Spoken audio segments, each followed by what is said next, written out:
Ok, dobar dan svima. Drago mi je da, ja sam Milica Muhadinović, drago mi je da mogu da vas pozdravim ispred Crnogorske Panevropske unije i da vam poželim dobrodošlicu na drugi panel na našoj današnjoj konferenciji. Sada ću sad to čisto zbog mojih gostiju prebaciti na engleski, ali naravno diskusija je otvorena i na našem i na engleskom kasnije za one koji imaju neka pitanja. So welcome to our second panel titled Visegrad Group Experiences from the Accession Process and Recommendations for Montenegro and Serbia from the EU Membership Perspective. Our esteemed panelists today are Professor Martin Hudkovski from the University of Economics in Bratislava, Slovakia. Ms. Sharka is not here today. You are instead of her, so representative from Institute for Politics and Society in Prague. Then Mr. Sandor, who is Dr. Cengudi, sorry, from Union of the Robert Schuman Institute for Developing Democracy in Central Eastern Europe, from Budapest. Welcome. And Dr. Martina Glinecka, and her colleague Jagoda from the CASE, Center for Social Economic Research from Warsaw, Poland. Welcome all. I hope you are feeling at home in Montenegro. Just let me briefly introduce our panelists, and then we will we'll continue with their presentations about the research they have done for our published ebook. So Dr. Martin Hudkovski is an assistant professor at the University of Economics in Bratislava, where he has completed his PhD. He teaches a diverse range of courses that are focused on economic policy and the labor market. And he holds the position of a research fellow at the Slovak Academy of Sciences. And his areas of expertise encompass economic development, economic policy, and the labor market. And throughout his career, he has actively participated in several research projects with topics like transportation economics, labor taxation and productivity, or public finances. Dr. Martina Glinecka is a social sciences specialist at CASE. She has a PhD in culture and society from Western Sydney University and also a PhD in linguistics from University of Wrocław. And at CASE she specializes in projects related to social policy. And I understand that her colleague Jagoda has a different area of expertise in terms of her PhD. Then Dr. Sandor is also an economist. With relevant expertise in policy advisory, then regional policy and evaluation. He has a PhD in economics. And since 2013, he works as assistant professor of the public policy department of Corvinus University in Budapest. He worked for the National Development Agency between 2004 and 2007 as evaluation manager and has coordinated the planning process of a comprehensive human development operational program. And Dr. Karel studied political science at the Institute of Political Studies of the Faculty of Social Sciences at Charles University in Prague, where in 2016 he defended his PhD titled Democracy in a Crisis of Disinterest, Effects of the Use of Internet Elections in the Electoral Process of Selected Countries. That's why he specializes in e-government issues, internet elections, and freedom of information. That was a short introduction for our panelists, and now we can start with their presentations. Professor Hudkovski, would you like to start? Yes.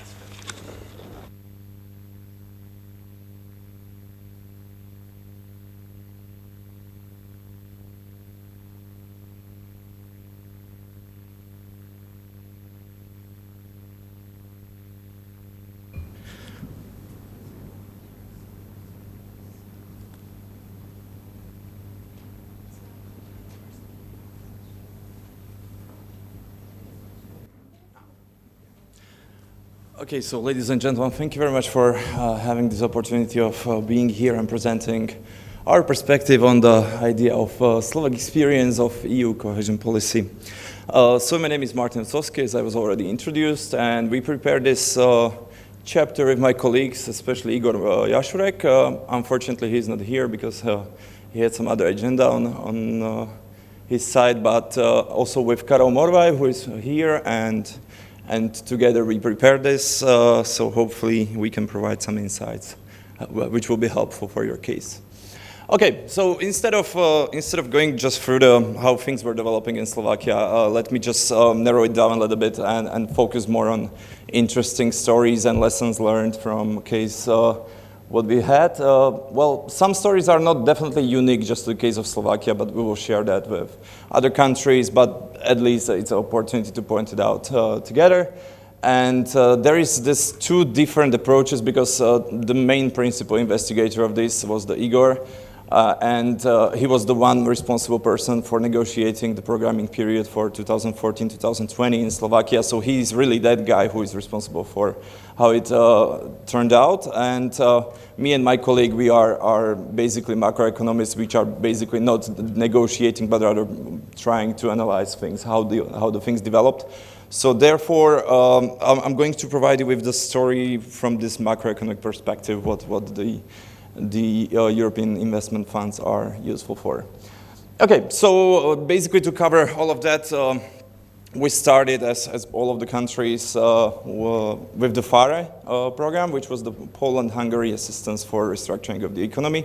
And that program was so successful that basically every country before the accession to the EU is allowed to implement the money from that. What somehow differentiates Slovakia from the others is that we were the worst in implementation of that. And from the allocation we had available, it is less than 50% we were able to implement. The problem was that basically it was the complexity of the problem of implementing the money from the project was called us unprepared for it, and there was insufficient knowledge, at least from the evaluation reports. We say that there was insufficient knowledge about how things are done, and that resulted in a kind of poor implementation, where we were facing the problems like last minute contracting of the projects, as well as low transparency of the projects which were implemented. Various issues which are connected with that, and eventually it turned out that in 2001 there was a temporary suspension of implementation of money for Slovakia. It was already discussed here that Slovakia used to be the troublemaker, and yeah, that definitely also proved here in this area of cohesion policy. Later on it was resumed, and then eventually in 2004 we became a full member of EU, and then we started our first shortened programming period, which was only lasting for roughly 2 years. Okay, so basically one thing we can say that Slovakia is suffering from, but this is the story which is not unique only for Slovakia, but also for some other countries, is that somehow we are a lot lagging in terms of pace of implementation of the money from the programming periods. So what you see here is basically those two full programming periods for Slovakia. One started 2007, should last until 2013, then it was a little bit prolonged. The second one from 2014 up to 2020, and those dashed lines you see, that would be basically the linear pace of how the money should be implemented, withdrawn, and implemented. So what I mean by urgent need to prevent decommitment leads us to the pushes for less effective implementation is that on the example of cohesion fund, for example, what you have here, this is the basically absorption rate for the cohesion fund in Slovakia for those two programming periods, and you can see they are very, very far away from that kind of optimal linear pace of implementation. However, the case is also the same for the regional development fund as well as the social fund. So basically you can see that because we are lagging in the implementation in the first period or first half of the period programming, then we have to hurry up things at the end of the programming period, and that leads to the less effective implementation. And this is basically how that overall picture turned out to be. So eventually we always turned out our absorption rate for the cohesion money were always close to 100%, even nowadays, but it is very far from optimal, or far from what we should consider to have enough time for implementation. Okay, also, as you probably know, the European cohesion policy originally was meant as an auxiliary or just complementary source of money for the regional policy. Well, what happened in Slovakia, and I'm pretty much sure that also happened in other countries, is that this auxiliary funds started to be a primary source of funds for any sort of investment.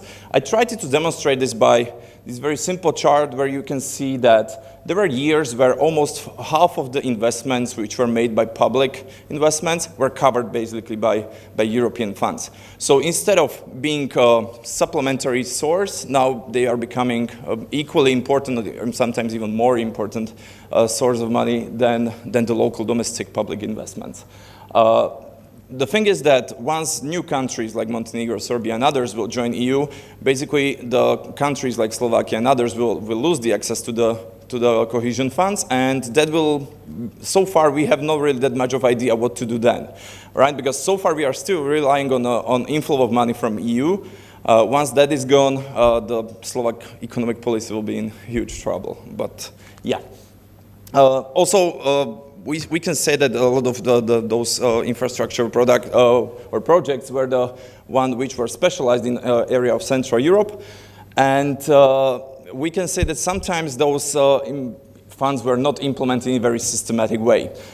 We can demonstrate it on the operating program of research and development in Slovakia in programming period 2007 and 2013, where we spent really a huge amount of money in the area of research and development, actually that much that it was not really thought through like what to do next, right? So if you can imagine what is on the picture here, this is the supercomputer which was purchased by the EU or by the cohesion funds. And because I'm on the Slovak Academy of Science, it was purchased for the Slovak Academy of Science. Thing was that this computer is that powerful that it consumes a lot of energy. And because those money from the cohesion policy were gone, actually the government didn't really think through, and the agency didn't really have enough money just to cover the cost of energy for running this computer, right? So this computer was running at like third of the performance for like 1 or 2 years, and eventually turned out to be a public huge disgrace. So eventually the budget was increased as well. But you see, this is that non-systematic way. A lot of money spent, but not really in a systematic way that would really somehow improve. Also, a huge amount of money was spent on some areas which you would expect some better results, especially in terms of, if you compare Baltic countries, especially Estonia or Latvia, in terms of e-government. We spent billions of euro on just the idea of e-government. And now it's already working, but it's working after like 15 years of struggle, I would agree. Yeah, that would be another kind of thing which is typical.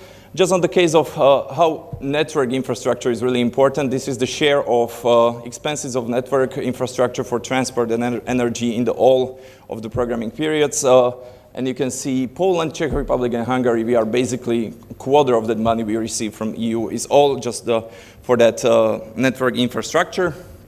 On the other hand, I have this one last bullet point here, is that the wasted opportunity with energy prices. As you know, the EU started to respond to the energy crisis in the recent years. And because we were so slow in terms of implementation of the last programming period, that in the last 2 years, we were still struggling at the rate of 60% or 65%.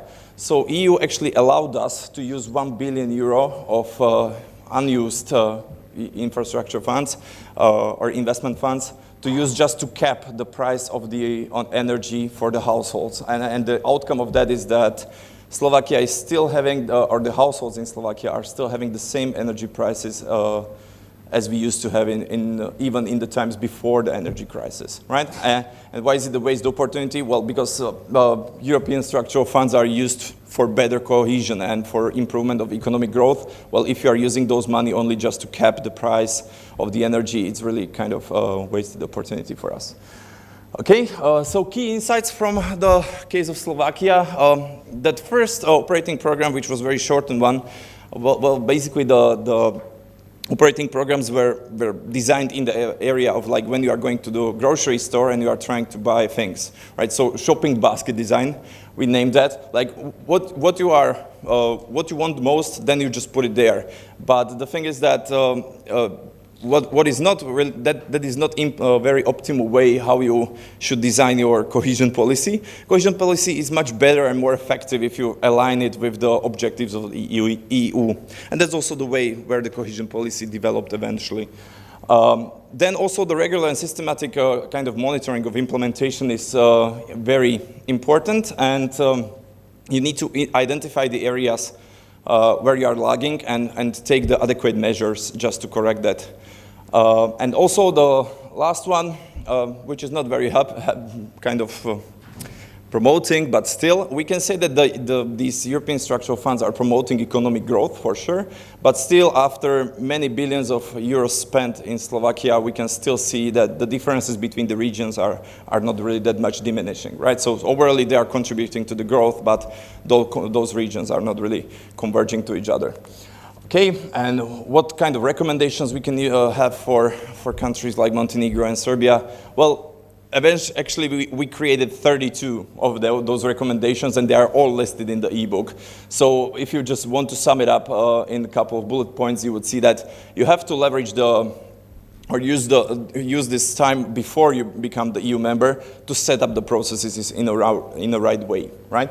And you need to also align your national priorities with the EU priorities, because then the negotiation with the European Commission will go much smoother and help you to achieve your goals. Strengthen the governance and the institutional mechanism, like also in case of Slovakia. The agenda about the EU funds and cohesion policy became so huge that we actually had to establish its own ministry just for the implementation of the investments.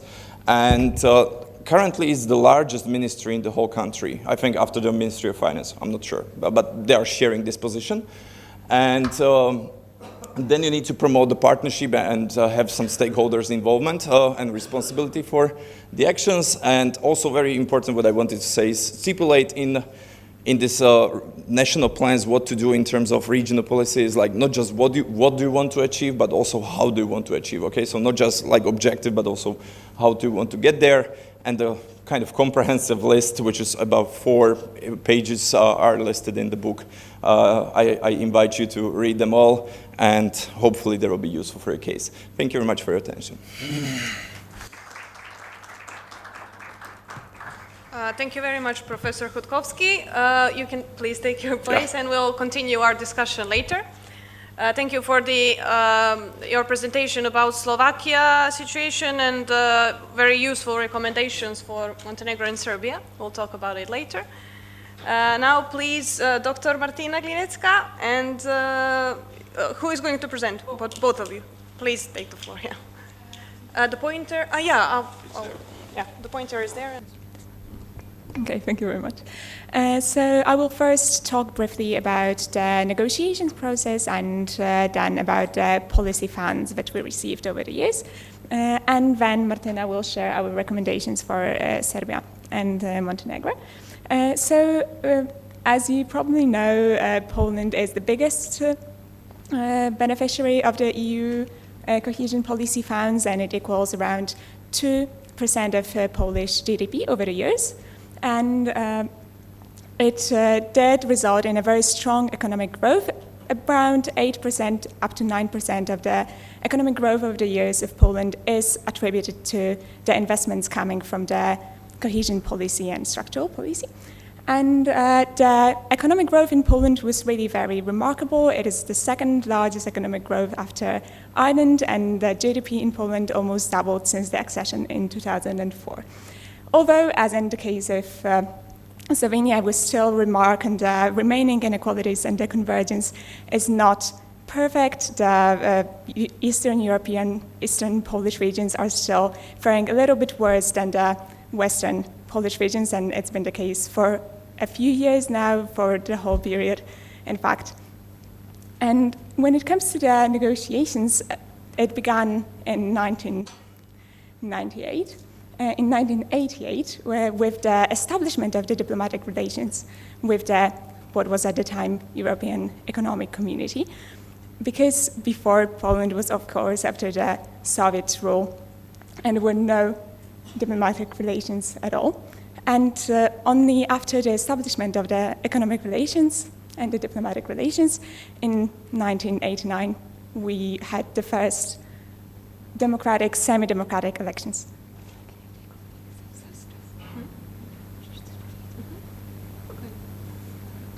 So pre-negotiation period for us was basically the time where we wanted to show that the EU community of values is really close to us.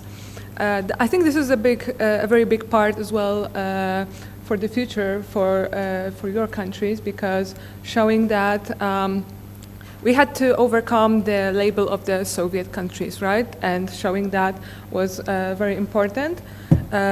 Like Jagoda said, we didn't have international relations, so establishing it with the whole EU and every single country, member country within it, was a big challenge. And also the democratization transition to market economy, the whole transition period, along with the access to the EU, was quite a complex process. So I think, can I have that? So I think this makes your situation a little easier. You don't have to go through those periods together. So those dynamic changes, I can finish. So those dynamic changes in economic and political landscape really influenced those pre-negotiations. During the negotiations period, because Poland had a fair share of agricultural area, the importance of those negotiations were really high.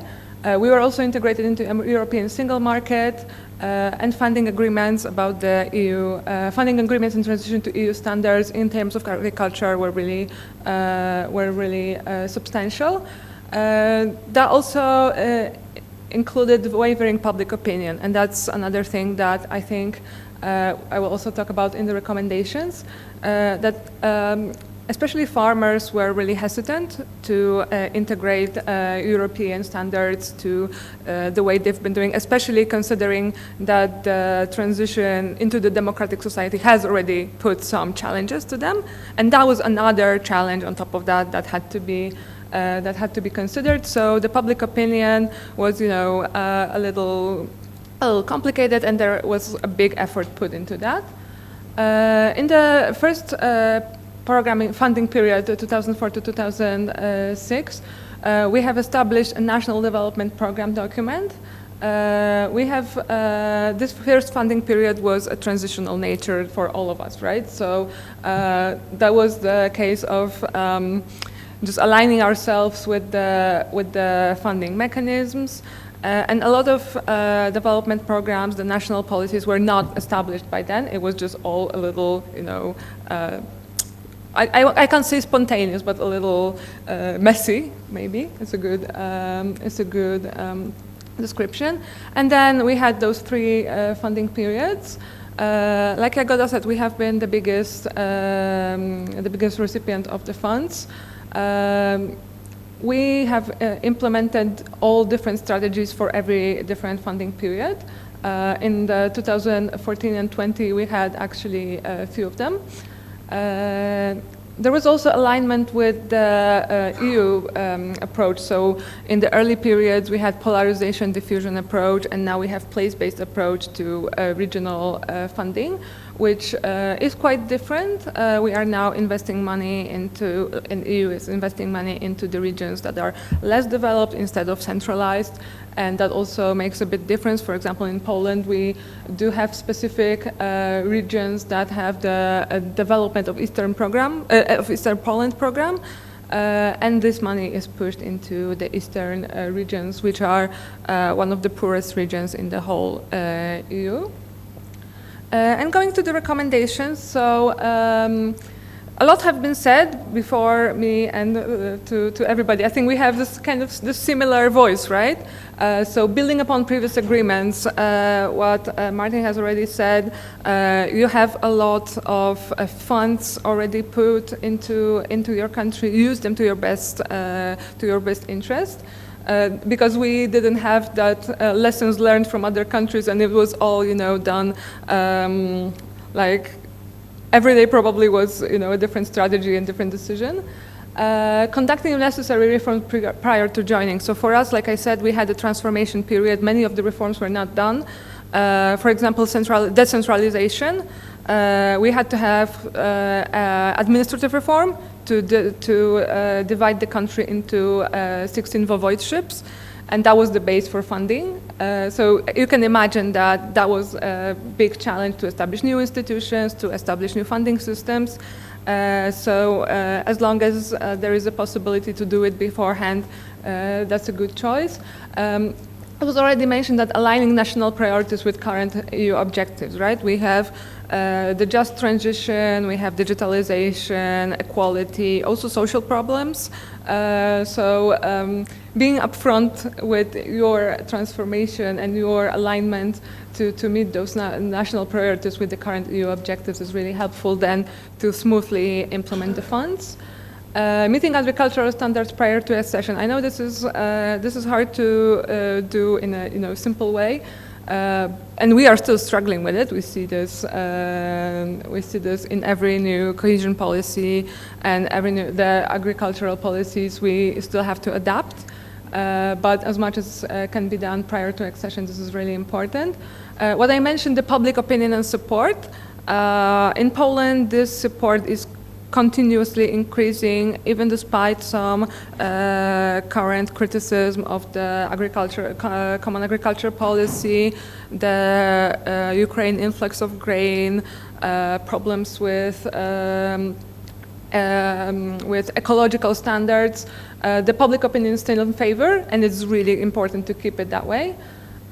Preparing comprehensive national and regional development strategies to kind of have national, regional, and EU strategies all together, right? They have to work in a cohesive way. Applying an evidence-based approach, so considering as much as you can do researchers, conferences like ours, right? It shouldn't be done without strong evidence, and this evidence from other countries and from your country is going to build an approach that can be sustainable. And something that is that was quite visible in the recent situation of Poland, so upholding EU standards and resilience to political tensions. As you know, with the previous government that we had in Poland, there were some tensions between EU and Poland, and this resulted in, I think, quite drastic measures, so the frozen funds for Poland. So I understand that we don't have really, the power over all the political parties to make them, be upholding EU standards. But the risk of having the funds frozen should always be something in the back of their head, because it happened in Poland. So this is possible, right?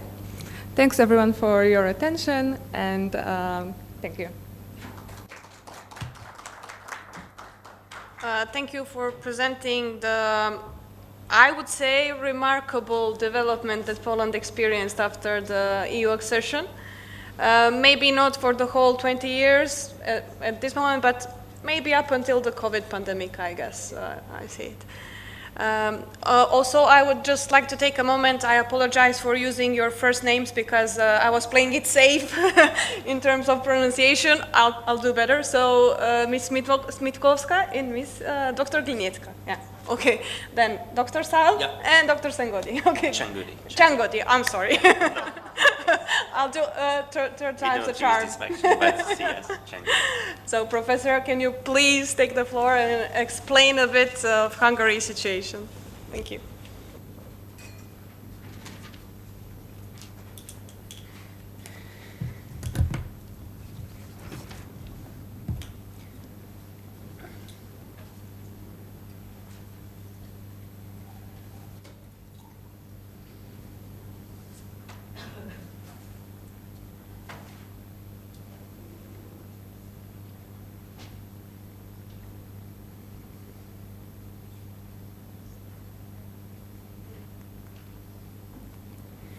Okay, thank you.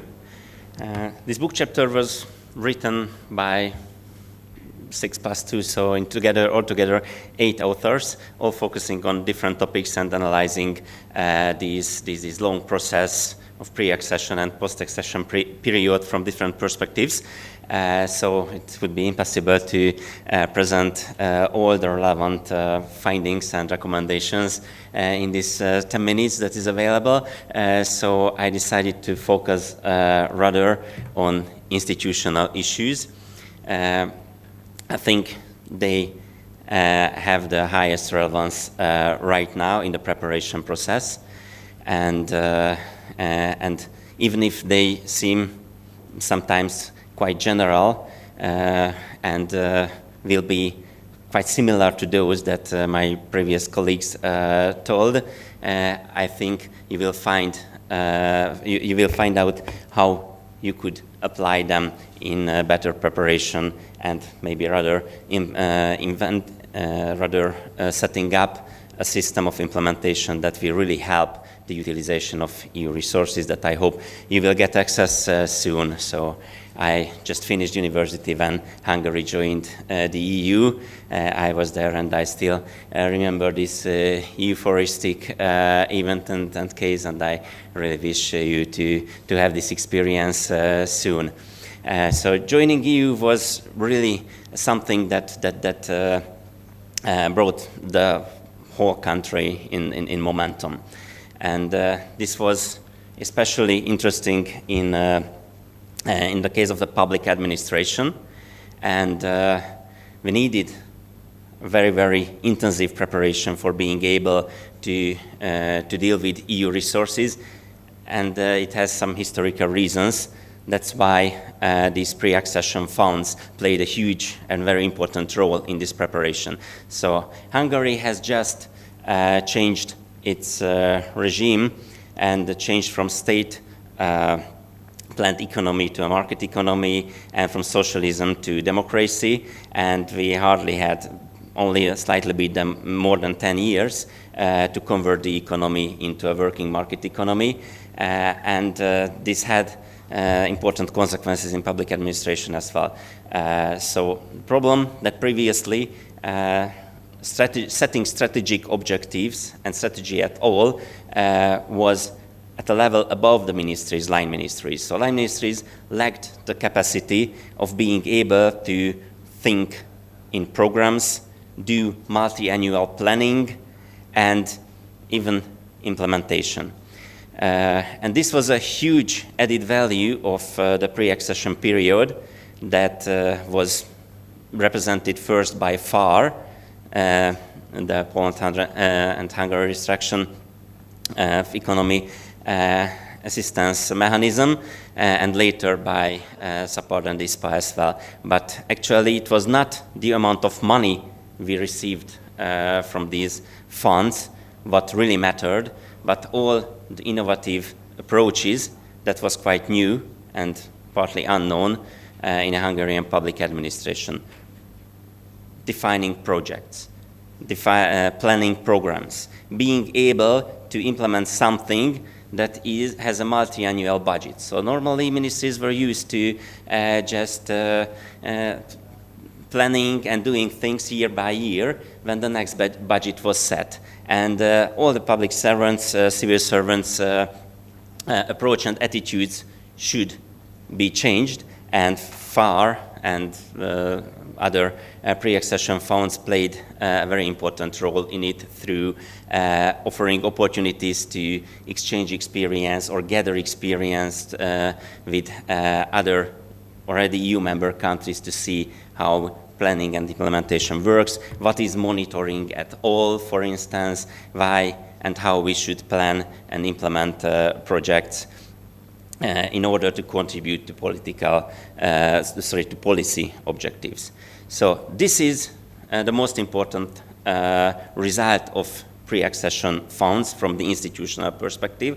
It really contributed to capacity building. Important capacities were developed. Human resources were made able to prepare and implement a larger scale development later.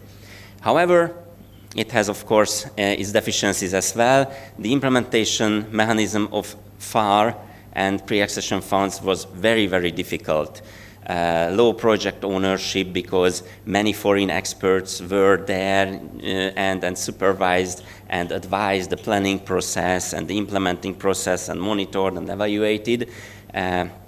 So actually, even if many civil servants who got some kind of training and developed expertise in FAR thought that they were able to adapt this directly to the implementing the larger scale EU funds, it turned out that this mechanism is not ideal for the large scale implementation, so a completely new mechanism needed to be designed. And I need to mention the role of Széchenyi Plan, which was based on Hungarian budget, but this was a comprehensive sectoral plan in several sectors: tourism, SME development, culture and heritage. And this was already designed according to the logic of larger scale operational programs. And later it turned out that those programs seemed to be more successful both in implementation and absorption than in impacts that followed the logic and had some roots previously in the pre-accession period in these programs. So that's why what I want to emphasize is that it is very important to prepare consciously, even in the pre-accession period, for the post-accession period, in terms of building institutional capacities, kind of small replicas of the larger scale programs, in order to check, based on smaller budgetary amount, smaller amounts of national budget, and in smaller size, whether it works or not. And if so, then you can be sure that it can be implemented in the larger scale as well. Okay. Now I would like to tell a few, or I would like to emphasize a few important phenomena, statements about the post-accession period, because there were significant changes in the institutional settings, and all of them had some kind of advantages and disadvantages, and this will be important to be reviewed and to be known to interpret all kinds of recommendations and conclusions. So in the first years after joining EU, we had almost 3 years to implement our national development plan, which was done in a partly decentralized implementation mechanism.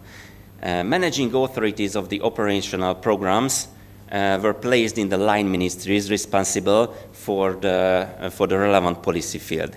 And it was a huge advantage because resources could directly contribute to the policy objectives, could directly used or added to the available resources, and so it could really contribute to reaching of policy objectives. And at the same time, line ministries were forced to build up and improve capacities and learn how to work with EU money in a larger scale. On the other hand, implementation, I mean, managing project proposal, call for application, project proposals, evaluating them, and then monitoring the implementation. This happened in intermediary bodies, which were not part of the public administration, but they were rather out of the body of public administration. They were specialized organizations for implementation, kind of LTDs or so, owned, of course, by the government. They failed having proper capacities of it, especially the new one, and turned out that not only the lack of human capacities in quality was the problem, but in quantity as well. So later, when it came to the 2007-2013 period, there was a significant change and what is called centralization and agencyfication. Because in the previous period, inefficient capacities of the intermediary bodies led to significant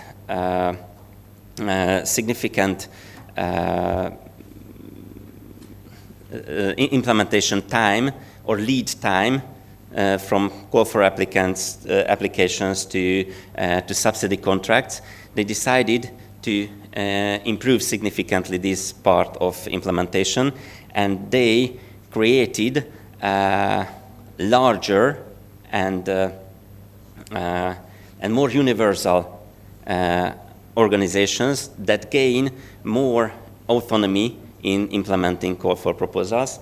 They made more, these bodies were, had more responsibility in finding out also the content and the way of these call for proposals that could better contribute to the policy objectives.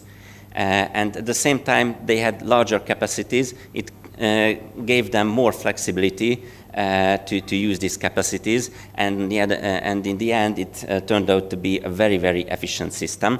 And important remark, it was all financed by the Technical Assistant Fund. So 4% of all the structural funds could be used for technical assistance, and so the whole institution system, implementation system, could be financed with the use of structural funds money. But on the other hand, there was a huge centralization at the managing authority level, and this turned out to be not a good practice finally, because managing authorities were concentrated in one same big agency called National Development Agency, and gained control over all the money that was needed actually for policy implementation. So responsibilities, the responsibilities of implementing the policy were in the line ministry, but the resources necessary for it were controlled by a different organization called National Development Agency, and this led to a huge amount of serious conflicts and tensions. So later in the 2014 to 2020 period, this whole system was blown up, and what we can call de-agencification. Ministries gained total control over not only managing authorities, but also over implementation.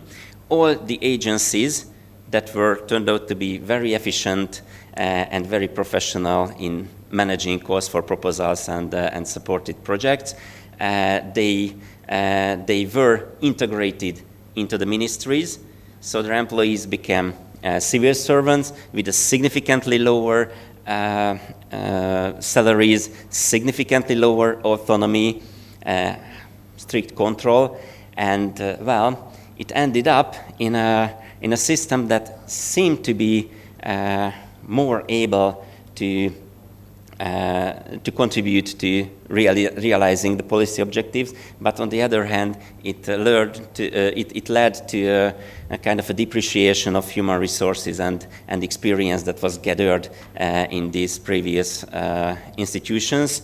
And then we can see it in the end when you want to check impacts of structural funds money that, well, we rather lack impact.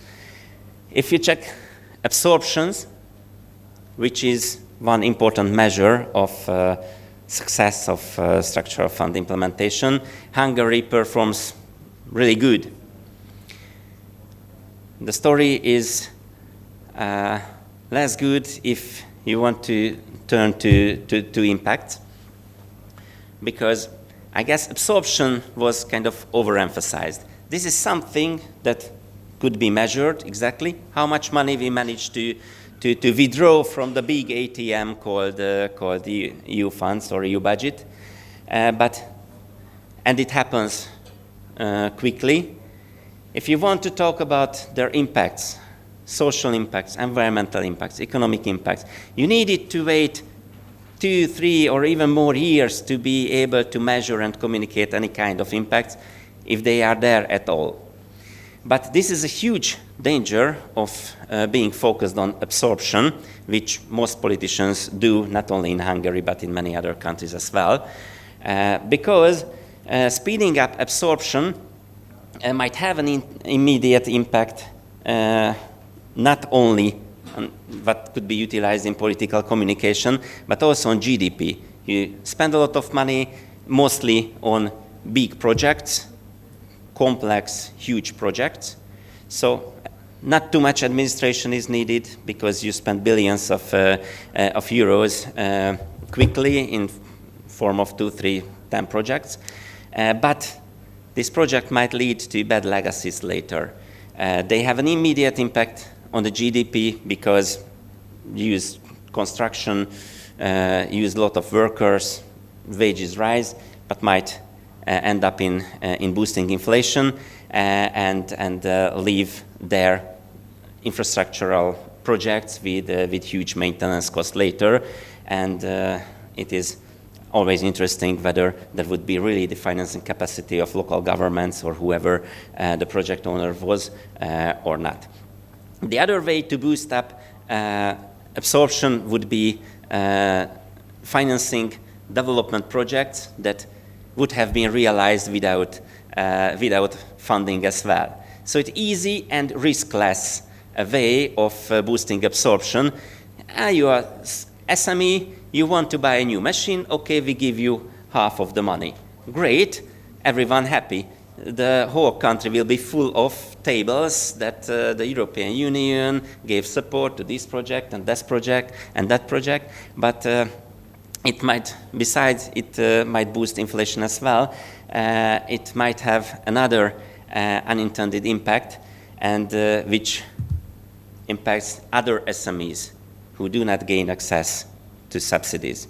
This might replace and crowd out bank loans, so private market financing from the development of the best performing SMEs, and those who face real difficulties to gaining access to financial market services, they will end up in getting only loan offers with an even higher interest rates, because government did cream skimming and gave money to those who are the best performing SMEs. So actually, in the end, it might lead to slow down the development, especially in the SME sector. So this approach has significant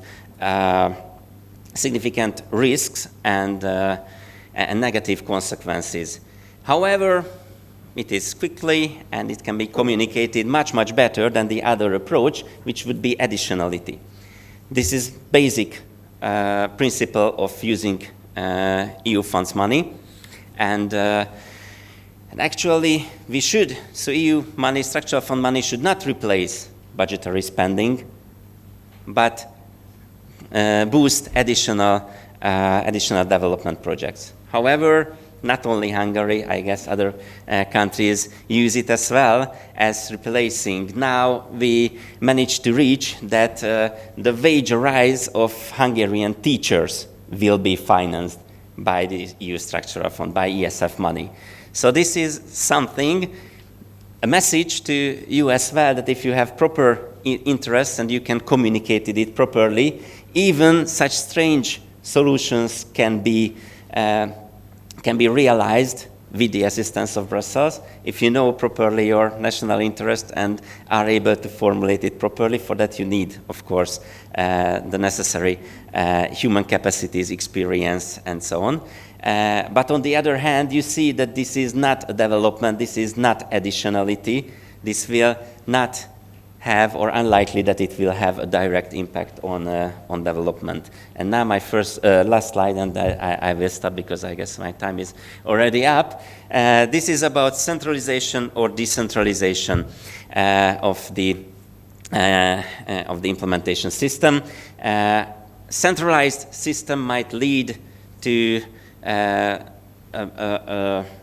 quicker implementation, higher level of control. If you have an idea in your mind, some kind of top-down reforms or top-down policy making, then it fits to it, but it has significant deficiencies and risk of it. Oversized organization might be a behemoth, not caring what is really needed. It will just done what is in the list of priorities, and is insensitive on slight or significant changes in economic or social circumstances. Over politicization of the whole implementation period, from setting policy targets till supporting single projects might happen, more likely to happen, and so this will lead to less involvement of actors. However, I think it is important it is crucial to have an acceptance, a wider acceptance of EU accession and all kinds of activities that are related to EU accession. And so the huge promise is exactly the access to this huge amount of money, and to have a kind of legitimized way of planning and spending this money. It is better to have a wider involvement of all kinds of actors into this planning process, which might lead to different attitudes, either to use of EU money, but also through development projects, because side effect might be of spending money that more projects will be planned than supported, and some of these planned projects will turn out to be feasible even without funding. So this is a potential contribution to development of economy or social, in the field of social issues. That is a side effect of using it. And this might happen through a larger involvement of all kinds of actors into this process. I'm sorry I used too much time, so I stop here. We have a list of recommendations, but I guess part of them I mentioned already, and the rest can be read in the book chapter. Thank you for your attention and patience. Sorry for being longer. Thank you, Professor, for the elaborate presentation of Hungary and Chapter 22 since 2004. Now, please, Dr. Sal, can you tell us more on behalf of Institute for Politics and Society? So, hello, ladies and gentlemen. Can I ask for my presentation, please?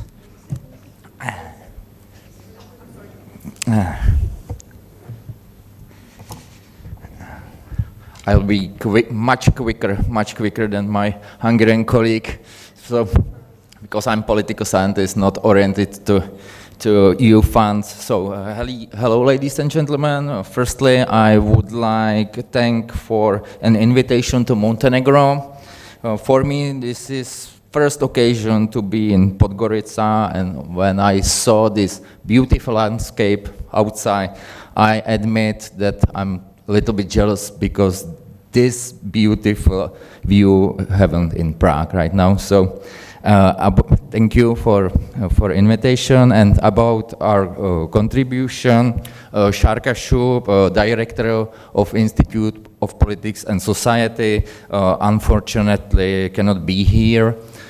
She done most of the work on the chapter, but you must be satisfied with me. First, maybe a few words about attitudes of Czech citizens towards EU itself. I think that it's not a secret that Czechs are one of most rectolant nations within EU. There is many factors which can explain that, but it is based mainly because of historical experience of Czechs during 20th century. When we check the numbers which dropped just yesterday, to be honest, it's not that bad as we expected. 58% positive answers to the question, how do you consider Czech membership, is pretty high to Czech standards, to be honest. But when we will digging more and we ask about the main contribution of EU causing peace on continent, you can clearly see that Czechs are one of the most pessimistic nation about future. Czechs are somewhere here. Same case appears in the question about the future of EU. Czechs are expecting the bad times, as I may assume, third, fourth from the end. This is crucial to understand the reality in Czech Republic today, today's Czech Republic, and attitudes of ordinary citizens towards EU. When we focus to the experience and recommendations in the case of Czech Republic, I summarize it in 3 simple points. So first, support disadvantaged regions much as is possible. In the case of Czech Republic, I think we have made a common mistake that regions with insufficient infrastructure weren't supported significantly. This table shows all money sent to Czech regions in period of time 2000 to 2020. National, even European sources combined. It's important is the last pillar here. In right amount per capita, and you see that support is almost even. There's Prague, the second most richest region in EU after South region in Ireland, and to other hand there is Karlovarský kraj, which in some socio-demographic indicators, for example, performance of school children, reminds better states of South America. This even distribution simply cannot help overcome disadvantages between Czech regions, especially those who are affected of insufficient infrastructure. Second point, build infrastructure quickly as is possible, mainly highways in meaning of transportation, but even in meaning of internet connection too, because we know that the differences between regions are especially harsh conditions in those which are the left behind, affect the attitude of the local inhabitants towards EU, and this process can be clearly visible on election data. This is my field. So this is data from presidential election 2023 in Czech Republic. You can see the votes for current President Pavel is brown, votes for former Prime Minister Andrej Babiš are green or blue or something. And you can clearly see that in areas where a highway is built, there is support for candidate with better attitude to EU. It's much higher than in disadvantaged areas, especially Ústí nad Labem region and Karlovarský kraj region.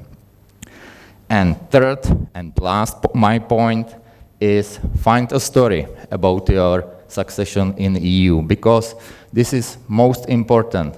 This can be discussed about, in the case of adoption of euro currency in Czech Republic, because when you see the discussion last 10 years, you clearly see that the willingness of adoption changed after year 2009, after economic crisis, especially in Greece, and after that, Czechs are against its adoption. And it is caused because Czech Republic haven't some goal in EU, what to do or what we are building. Czech society and even Czech government don't know. Should be Czech Republic part of core of EU with the euro or not? And its affect the whole society, and we clearly see on those data that adoption of euro, which in the case just in Czech Republic we cannot find some economic factor which is against adoption. It's clearly only political question, but Czech Republic is not decided yet. So find a story, what you building, because first step, accession into EU is only first step in your journey in European Union. That's all from my side, and thank you for your attention. Thank you, Dr. Sal. So now we are going to open the discussion. So let's talk a bit about the all that you said previously. I'm going to start with Professor Chudkovsky. In terms of convergence with the EU average, how is Slovakia currently faring in terms of getting closer to that EU average? And one interesting point that you mentioned in your presentation is when the Western Balkan countries become part of the EU, we will lose access to the funds. That's really interesting. But the backstory is probably that at that moment you will be at a much higher level of development. So is it just a pessimistic note, or do you really see it like that? Yeah, interesting question. Thank you for that. Well,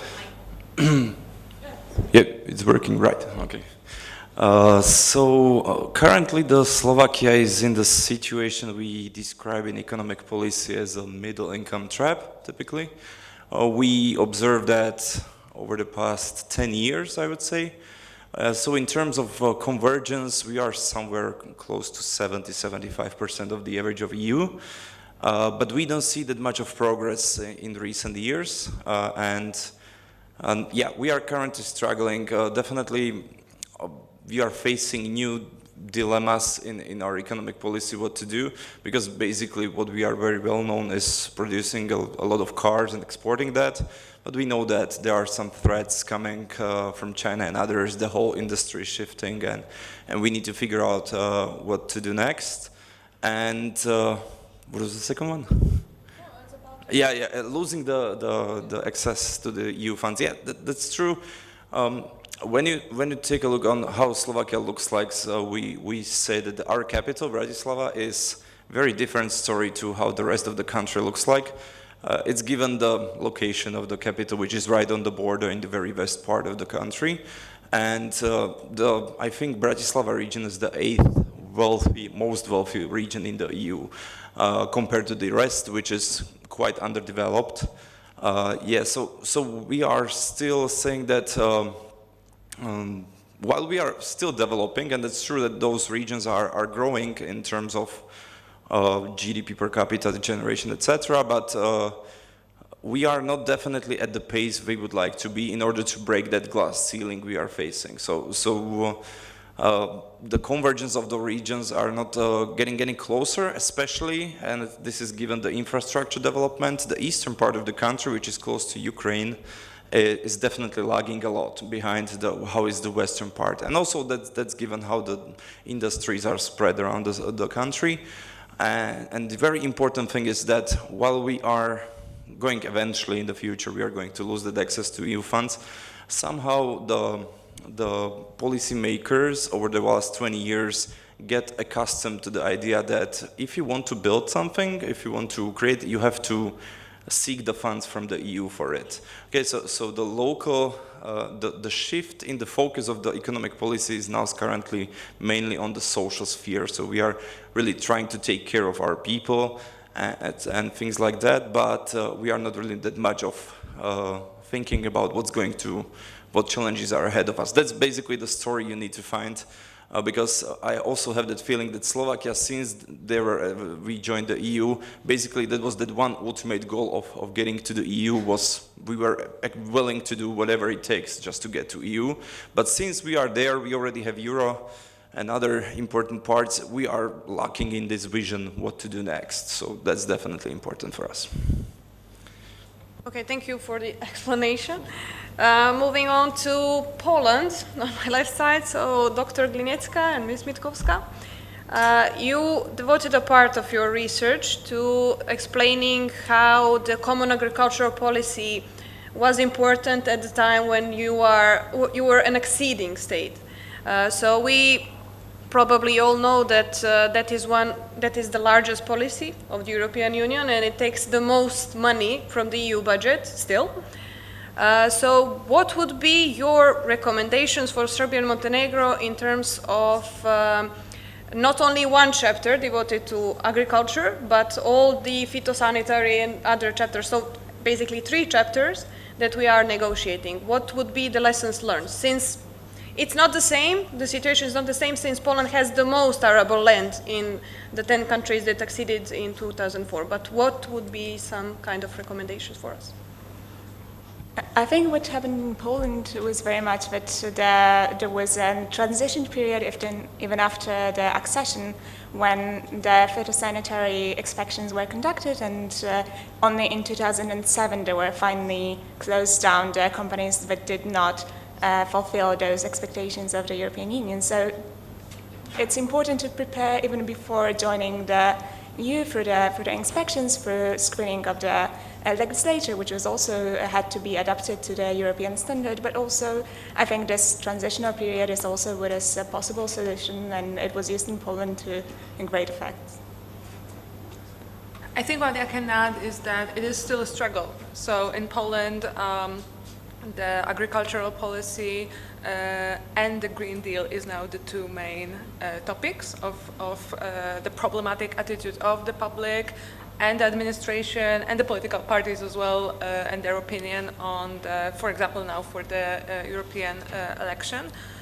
Because like you said, Poland land part is for the agriculture is pretty high, and we've had fair share of demonstrations, and we still have in the last couple of months.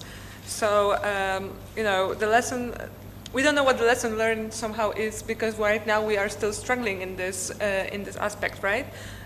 So we will see during the election how it turns out, and I can say that, you know, this balance between the well-being and the good absorption of funds to the farmers, but also the standards, this balance is still not even, and it probably maybe at some point it will get better, but it's still a big problem, and we're still facing this.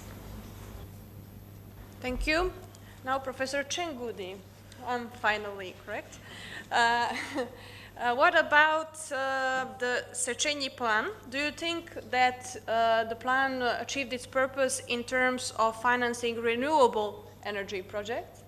And rolling back to the 90s and FAIR program, that was first for Poland and Hungary, do you like it better for candidate countries than IPA, the Instrument for Pre-Accession Assistance? Well, I guess I partly I was talking partly about the success of Széchenyi plan, but it was from the institutional capacity building perspective. I guess in that context it was a very successful program, because it really managed to made a kind of a small size replica of the later implementation system, and everything was a bit easier, a bit more simpler, and the budget was smaller, but still this showed that how such mass production in distributing subsidies could work, and later these processes were imitated and copied by other agencies or intermediate bodies who failed to build up a proper system on their own. So in that terms, it was a success. If you want to talk about its real impact, well, I don't think so. It was not that much money that it could really end up in significant impact that could have been measured at the whole level of the economy. However, it was still important because many of companies learned how to write project proposals. A private sector advisory or consulting service was set up on its own which played an essential role later in helping or transmitting information between private actors, potential project owners and beneficiaries and the bodies distributing subsidies.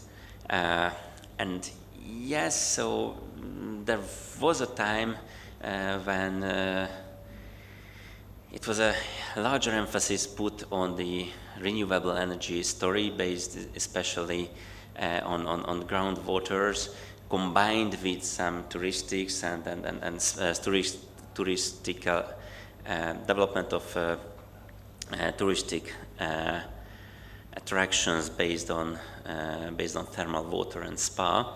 I don't know too much about its successes, but it is maybe because it was not that great success. This was rather a local government-based program, as far as I know, and yes, local governments were far behind private actors in terms of being able to act proactively, define economic plans and implement them. But I guess in that time, these kind of Green Deal stories and use of renewable energy was not that important at all, because this was in the year of kind of 2000, 2002, 2003. That time, neither solar panels nor other ways of producing renewable energy were that much developed that they are right now. So I think this was not such a crucial issue in the Széchenyi Plan as well. But again, what I told should be interpreted from the institutional capacity building perspective. I did not more detailed studies, evaluations in that field. Maybe because no one asked me or any other actors to do this detailed evaluation. Okay, thank you. Dr. Sal, you were kind surprised about the percent of support for the EU in Czechia. So myself, I don't know about the rest, I am kind of puzzled with the fact that Czechia has such a pessimistic relation to the European Union. Why is that? There are a lot of factors about history. It's about foreign powers which will rule in Czechoslovakia or in Czechia, and Czechs are simply against all abroaders who will intervene in our land. This is the national point of view.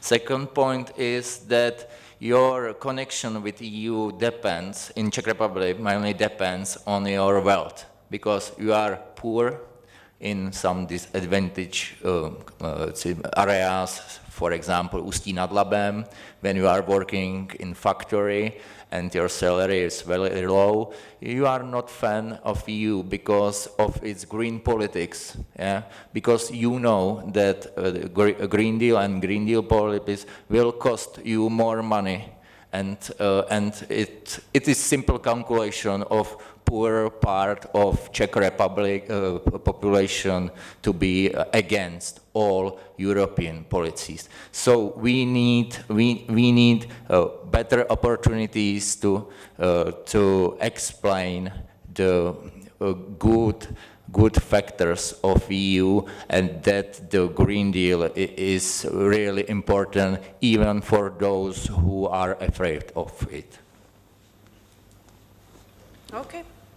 Now we're going to give the opportunity to the audience to pose a question, maybe. Please, do you have a microphone? Thank you very much. My name is László. I'm from Budapest, and also working for the Robert Schuman Institute, and I have the pleasure of mentioning that we have... I think we all of us understand.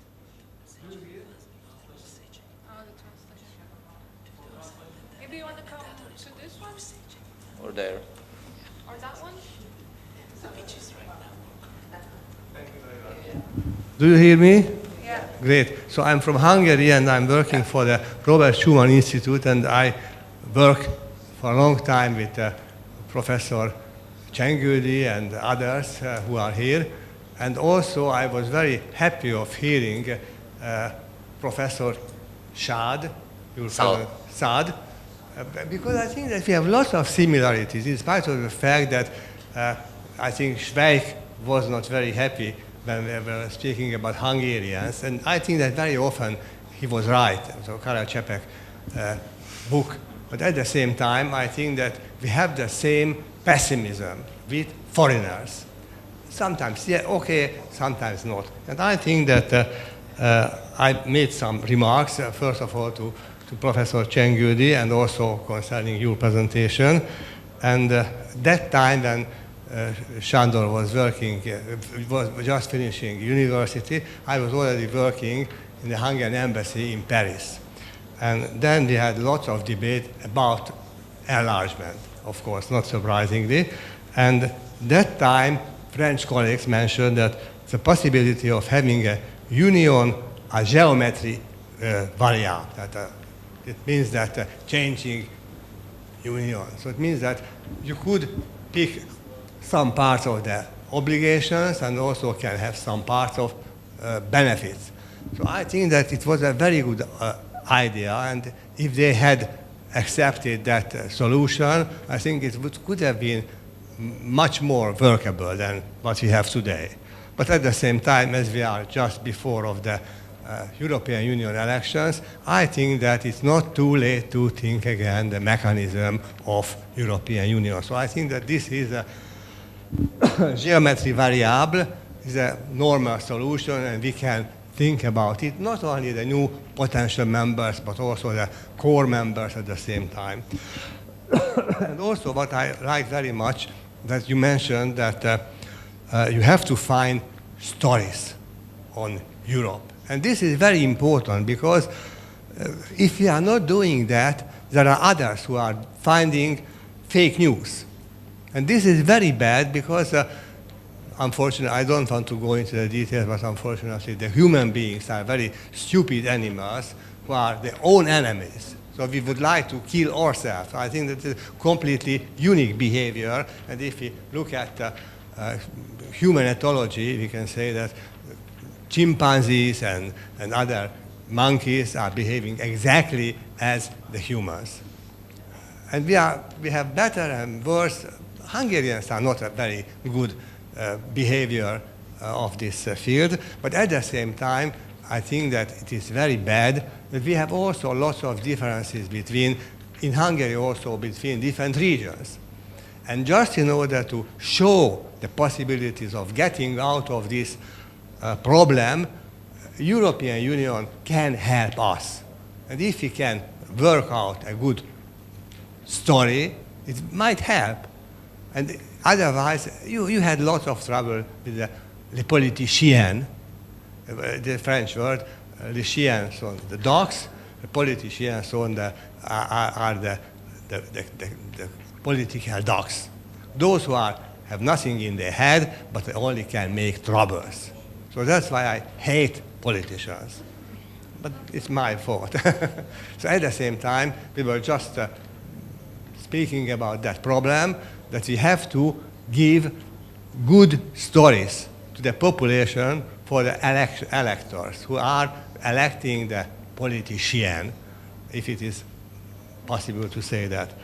And that's why I think that this is our responsibility to do that, because there are lots of economists who are ready to feed the electors with stupidities. They're telling stupid stories, nightmares. We have to do something against that one. But I don't know how to do that, but I think that I like very much this Czernogorska, Panerovska unita, you see. But at the same time, we have to do something in other Visegrad countries at the same time, with lots of people who can be involved in this activity. So I think it's very important, and we have to get rid of the politician, but not too much, because otherwise they are leading the country. Thank you, Dr. Arva. So I must say, from this part, I was expecting a more positive recommendation from Hungary, but I guess we have now a mix of both optimistic and pessimistic. Yeah, so please be kind to us in the presidency. Any other question? Yeah, please. Ja sam Goran Bošković i imam pitanje za gospodina Šeda, doktora Šeda. Da li, prvo su mi se jako svidjele ove tri faze koje se tiču znači stvaranja regiona, zatim razvijanja infrastrukture i postojanja priče. Da li pored ove tri stvari, da li se slaže da bi u tom dijelu također bila dobar neki četvrti korak jesu kadrovi i peta stvar planiranje. Zašto ovo pitam? Crna Gora već dugi niz godina radi na prilasku u Evropskoj uniji, međutim vremenom se stvaraju veliki izazovi, što smo mogli da vidimo i kroz vaše prezentacije,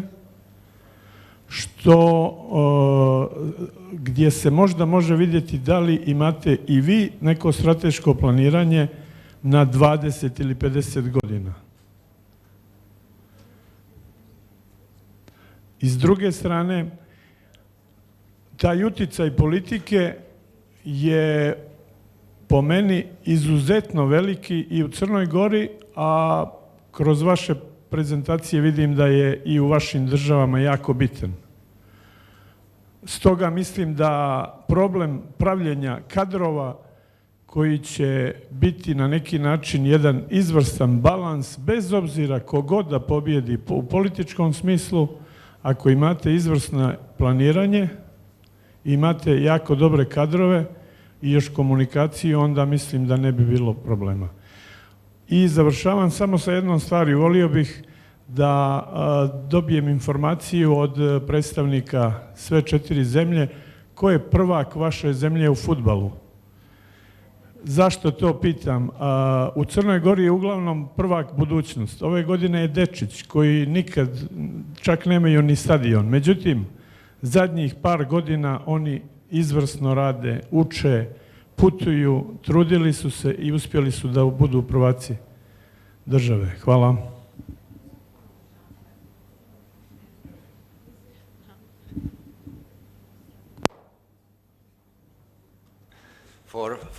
For first part of this question about managing and about educational strategy, it's not about only young people, because young people are very favorable for you. It's almost in every case older people above 50 which are recurrent to EU. So you don't need some changes in educational system. You need systems which can affect the older generations. That mean political campaigning. That mean common understanding what is goals of EU, what's their opportunities there, and stuff like that. And second part, what is the plan of Czech Republic for next 40 or 50 years? We are looking for building infrastructure, obviously, because we are lacking highways, and now we are building high-speed trains, which we believe, or our government believes, that allows the working of a larger part of Czech population can be obtained or incorporated into work in bigger cities, because in Czech Republic there is low unemployment, but we need more movement of working force right now. So building infrastructure, internet, high-speed trains and motor highways. That's our plan to next 30 years, I guess. The second question was for all of you, but it's not part of your research, but maybe an avenue for future research. So who is the national football league champion in your countries? If you know the answer. I don't know. Same, neither do I. No? I think it's Slovan Bratislava, but I don't really know. Also not really a fan. That's fine. We had at least one more question here, please. Yeah. Thank you. I have Miloš Petrovic, from a research fellow at the Institute of International Politics and Economics in Belgrade. I have a question for Dr. Changudi regarding you highlighted in your presentation regarding the utilization of funds, the discrepancy between the absorption on the one hand and the actual impact on the other hand. So I just wanted to ask if you could briefly comment on your main concerns regarding the impact part. Is it of economic nature or technical maybe? Is it maybe that the monitoring mechanism could be improved, or is it something else? Thank you. Thank you. Yes, it is a highly relevant question, but not only in Hungary. I guess this is more or less the same is happening in all countries. Politicians want immediate success, so they go for absorption. Absorption means withdraw as much money or draw down as much money as we can. If we are not able to do, then the opposition might come and tell what kind of politicians are you? You are irresponsible because there is the opportunity to get money from the EU, but you are unable to use it. And this is what they fear of. That's why absorption is something, the money that was drawn down is, it is easy to measure, easy to communicate. So this is one kind of fear. Another kind of fear that is behind the driving forces of focusing rather on absorption than on additionality and impact is the fear of risk. If you wanted to have real impact, then you needed to finance riskier development projects. Those who have higher risk, others are financed by the market, more or less. But if you finance riskier projects, then you might end up in articles in the newspaper that there is a company who gained, I don't know, €500,000 subsidy and went bankrupt thereafter, and nothing happened, no development money not paid back.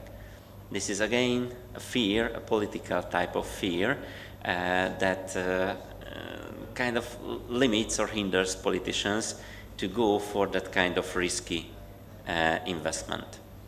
However, on the other hand, and the third was already told by me, the immediate impact on GDP. If you build something, then you will have right tax revenues in the budget because more people are working in construction. Construction sector is good for employing low-educated workforce, so this is also good for unemployment.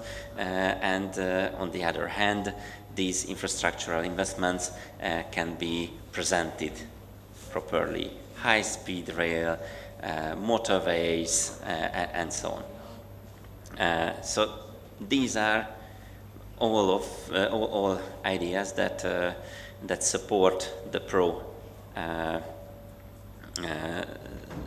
pro-absorption practice. The other one is significantly riskier from the political perspective, but it depends, of course, on the political system in a country, whether it is still feasible or not. Because if you manage to reach real impact, it is riskier, it takes more time, needs better educated people in planning and preparation and implementation, and better paid civil servants and workers, project managers in a beneficiary organization. But then you can expect real changes. Real changes in terms of raising up children and let them escape from poverty trap. It takes many years, sometimes decades, through conscious social services to families, a lot of money, proper education, especially in the disadvantaged regions where no one wants to go, and work with children who offer low amount of success and quite a lot of, lack of success. But then, and creating jobs in that regions, these requires a very, very, very complex approach and very high quality of program planning and implementation. And this is too much time for politicians, too much effort compared to just building another 50 kilometers of motorway. But this is the only way to reach proper impacts, and if someone could be present, I like the expression of political entrepreneurs who finds a latent group of supporters who are not represented properly and manages to apply such kind of complex approach and gather political support, not from the central government, but from the voters, from the citizens to this idea, then they could be feasible. And this would be a way to bring project closer to people, to build a larger support also for EU, for developments, and also for even existing political regimes. So I think there is a huge opportunity in it, but this needs a real complex approach, huge work that politicians are not likely or not willing to invest into building up such complex developments. But I really believe that such things can work. We have even in Hungary a few positive ideas for that, and I hope that you will also able to think and find out your own way to set up proper institution systems and mechanisms that are able to deal with such kind of more complex projects that will lead to real impacts, to structural changes and sustainable impact, either in social or in the field of economy. Okay, in the spirit of good time management and well-deserved lunch, please give a round of applause for our panelists. So it's now time for the said lunch, and I will see you all here in an hour. Thank you very much.